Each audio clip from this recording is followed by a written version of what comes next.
Hastings. Thank you, Mr. Speaker. Mr. Speaker, I yield myself as much time as I may consume. Gentleman is recognized. Mr. Speaker, this bill has gone through quite a process, and although this bill contains several meritorious separate pieces of legislation, and three of parts of this omnibus bill is mine, I might add, the negatives in this bill and the failure to consider it under regular order of any kind of open, inclusive process outweigh any reason, in my mind, to vote for it. By now, it is well known that Republicans have tried to amend this bill to restore needed House provisions, to remove egregious provisions and add protections for Americans' Second Amendment rights. If we had been allowed to offer these amendments, we might have produced legislation almost all members of the House could support. However, we have been blocked at every opportunity from participating in this process. This package is largely a product of closed-door deal-making. It is designed to ensure that just enough congressional districts receive something to induce support for very controversial measures that underwent no public hearing. The Democrat leadership likes to argue that the full House has acted on more than 70 provisions in this bill. What they don't say is that at least 100 provisions have not been considered by the full House.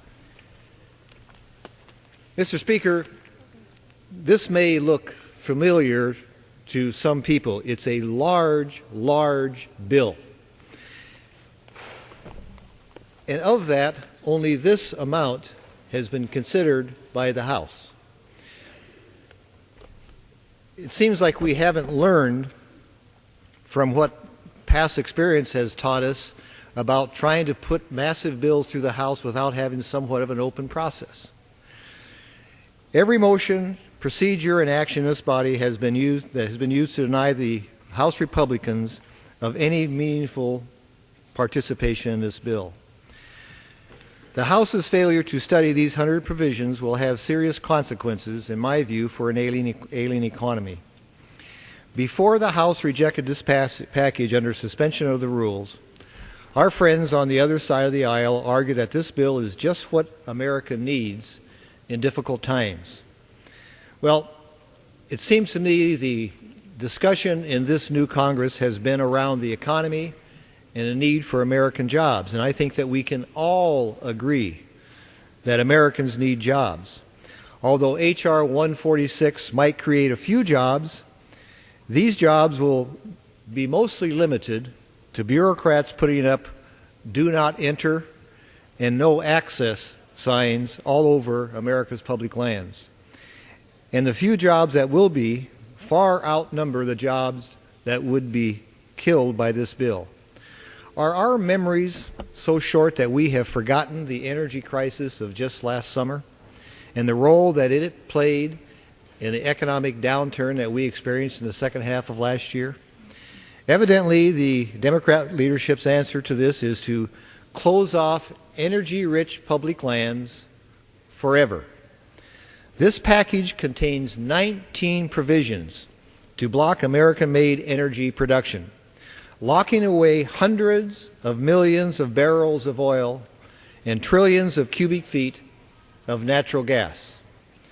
More than 3 million acres of public land are permanently locked away from energy development. Now, these are public lands in a time when our economy is slowing, in a time when we need to try to get the economy going, and no sector could be better, I think, than the energy sector, and especially the American energy sector. Yet this bill goes the opposite way in what I just cited. It is ironic. While Democrat leaders accuse industry of stockpiling federal oil and gas leases, the truth is that the federal government, through the actions of the Democrat majority in this Congress, is stockpiling lands to block energy production. H.R. 146 has many other problems.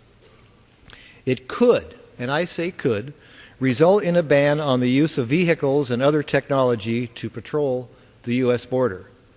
It bans recreational access to millions of acres of public lands. Even worse, it denies those dependent on wheelchairs, including disabled veterans, from fully enjoying public lands like everyone else. It fails to address a federal judge's decision of only last week, when we could have acted on this, that overturned the Bush administration regulations to protect Second Amendment rights in parks and wildlife refuges. In other words, to make consistent our laws on public lands. H.R. 146 even hurts civil liberties. It could mean jail time and asset forfeiture for innocent actions by Americans. Yesterday, we received a letter from a coalition of civil rights groups, including the American Civil Liberties Union, the Competitive Enterprise Institute, the National Association of Criminal Defense Lawyers, and others, who have grave concerns. And I'll quote, "The bill creates many new federal crimes using language that is so broad that the provisions could cover innocent human error," end quote. These organizations also say that, and again I'm quoting, "Above all, we are concerned that a bill containing new federal crimes, fines and imprisonment and forfeiture provisions may come to the House floor without being first marked up by the House Judiciary Committee," end quote. Mr. Speaker, this House was not even marked up by the House Natural Resources Committee. This bill was not marked up by any committee in the House. This is a bill that came over 1,100 pages from the Senate. So this wasn't even marked up, and it has these provisions in it. I just have to ask you, Mr. Speaker, does this sound familiar? None of the several committees in jurisdiction over this bill have any hearings on the troubling provisions within this bill. So, Mr. Speaker, now that is not how the People's House ought to work. This House is the House wherein no member has ever served that was not elected. It's the closest to the people. And when we have concerns, then let's debate those concerns and let's have a vote. And I understand how that works. We have 3 buttons, but I generally only press 2, yes and no, and whoever has the most votes prevails. But we have been denied even that basic opportunity in the People's House on this bill. The amendments I offered, for example, last night in the Rules Committee that were rejected, all on a party line vote, I might add, were bills that only address the most egregious part. We had a discussion with some of the members of the Rules Committee where they were talking about some of the provisions they worked on were carefully crafted. In fact, the distinguished chairman mentioned that, and I totally agree. I know there are provisions that have been crafted. But for those provisions in the bill that have some dissension, some differences of opinion, then let's discuss that. And then we can have a vote, and whichever side prevails, prevails. That's the way the People's House ought to work. But once again, that process is being denied with this huge bill that is slightly larger, I think, than the stimulus bill, if you want to make some sort of a comparison. But here we are again today going through that same procedure. So with that, Mr. Speaker, while there are 3 provisions in this bill that I've worked several Congresses on, I have to say that this bill on the whole is not worthy of my support, and I would urge my colleagues to vote no. That I reserve my time. Balance of my time. Gentleman is recognized. Mr. Speaker, in my opening remarks, I talked a bit about process. That we seem to be a pattern, seem to have a pattern in this new Congress of taking up bills like this that are not fully vetted. This is just the latest example of that. I hope it's the last, but I'm not holding my breath.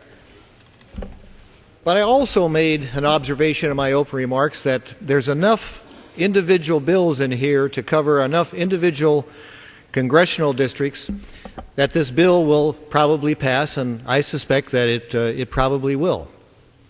And I listened very intently to all of my friends on both sides of the aisle that spoke in favor of this bill. And every one of the projects they talked about, at least one way or the other, they suggested that there was a lot of work at home, there was a lot of vetting on that, and I totally agree. And when I went to the Rules Committee last night to try to address some of the problems I had, None of those projects that the members on the other side talked about were what I was talking about with what I had problems with this bill. And that gets us then back to the point that we are making. On those areas where there is disagreement, in the people's house, Mr. Speaker, we should have an opportunity to discuss the differences and then have a vote, find out which side prevails. But all we heard today was on debate on this is those that had good projects. I certainly don't argue with that. And I mentioned I have 3 of them in here myself. And so the process, I guess, is what disturbs me more than anything else. The issues that I had a concern with was the issue of the judge's decision last week on Second Amendment rights. Nobody talked to defend that. The issue I had was the language that was taken out as to homeland security and environmental concerns. Nobody came down to the floor to discuss that or defend that position. I raised concerns about the interpretation of people with disabilities having access to our wilderness areas. Nobody came down here to the floor to discuss that. Now, those are the issues that we should have had a discussion on, not the issues that everybody agreed upon. Had we gone through normal process, that probably would have been vetted. It probably would have been compromises worked out so that we could have resolved the issues for everybody. And a bill like this truly could have passed with well overwhelming support. But as it is, Mr. Speaker, because it's a bill that in which a lot was vetted, in which there are a lot of unanswered questions and unintended consequences, which we see as becoming a pattern in this Congress by not taking up bills that don't get a lot of time to be looked at, we'll probably come back and have to make some changes. In fact, I would not be surprised that there will be a bill to address the issue of the judge's decision very shortly. I bet probably will be a bill that will clarify the border security. Well, we could have done that with this lands bill. So, Mr. Speaker, even though I have 3 pieces of legislation in here, I'm going to urge my colleagues to vote no on this bill. With that, I yield back my time.